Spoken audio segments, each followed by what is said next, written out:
को लेके चलते हैं जयपुर से चंदलाई लेक के लिए। ये एक सिंगल डे का ट्रिप बनता है और अगर इसकी बात की जाए तो ये शिवदासपुरा के जस्ट 3 किलोमीटर पास में ही है, टोंक रोड के ऊपर।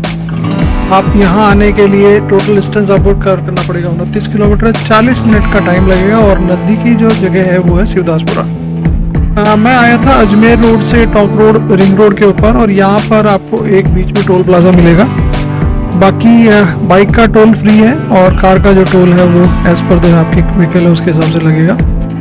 बहुत ही सुंदर रास्ता है। इस टोल प्लाजा से आप निकलेंगे, उसके बाद में सीधा आगे के लिए टोंक रोड के लिए निकल जाएगा और ये ऐसा मान के चलिए कि बेहतरीन रोड है, कोई ट्रैफिक नहीं है और शानदार नज़ारे हैं। हम लोग सुबह जल्दी निकले थे तो हमें यहाँ आते आते फर्स्ट क्लास सनराइज़ भी मिला और ठंडा मौसम था बढ़िया, और ट्रैफिक कम होने की वजह से हमारी बाइक राइड का भी बड़ा आनंद आ रहा था। यहाँ पर आप आते हैं तो ये रोड आपको बड़ा साफ़ सुथरा क्लीन मिलेगा और चारों तरफ बहुत ही सुंदर व्यूज आते हैं। इस तरह से हम लोग पहुँचे चंदलाई लेक शिवदासपुरा हमारी सुपर मीटियोर 650 के साथ।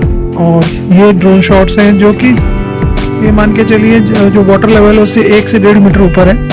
ये शूट करना बहुत सुंदर लगता है। यहाँ पर बहुत सारे माइग्रेटरी बर्ड्स भी दोस्तों, और आप इनके आसपास के बुशेस में देख सकते हैं। ये माइग्रेटरी बर्ड्स कुछ इंटरनेशनल हैं, कुछ इंडियन हैं, लेकिन बर्ड वॉचिंग के हिसाब से भी बहुत शानदार व्यू बनाता है। आप इस जगह आते हैं तो आपको बड़े शानदार नज़ारे देखने को मिलेंगे। और ये एक सिनेमैटोग्राफी जो होता है वो है हमारे ड्रोन का, जिससे बहुत ही प्यारी, और बरसात भी शुरू हो गई थी दोस्तों, तो आप देख रहे हैं रिमझिम चालू है। और यहाँ पर हमारी मुलाकात होती है एक बहुत प्यारे से बच्चे से, वरान से। अपने आप में एक ये लाइव क्वेश्चन बैंक है और जितने इसके सवाल है हे भगवान, और आप अगर इससे कोई सवाल पूछोगे तो ये आपको गोल गोल करके उस जवाब को और सवाल को दोनों को टाल देगा। चलिए कोई बात नहीं। यहाँ आते हैं तो सबसे इम्पोर्टेंट चीज़ आपको ध्यान रखना है कि दो चीज़ें आपको ध्यान रखनी है। एक तो आप अपना खाने पीने की चीज़ साथ लेकर के आएँ क्योंकि यहाँ कोई ज़्यादा लोकल शॉप्स नहीं है, और दूसरा सिटिंग अरेंजमेंट की भी कोई ज़्यादा अच्छी व्यवस्था नहीं है, लेकिन व्यू बहुत सुंदर है।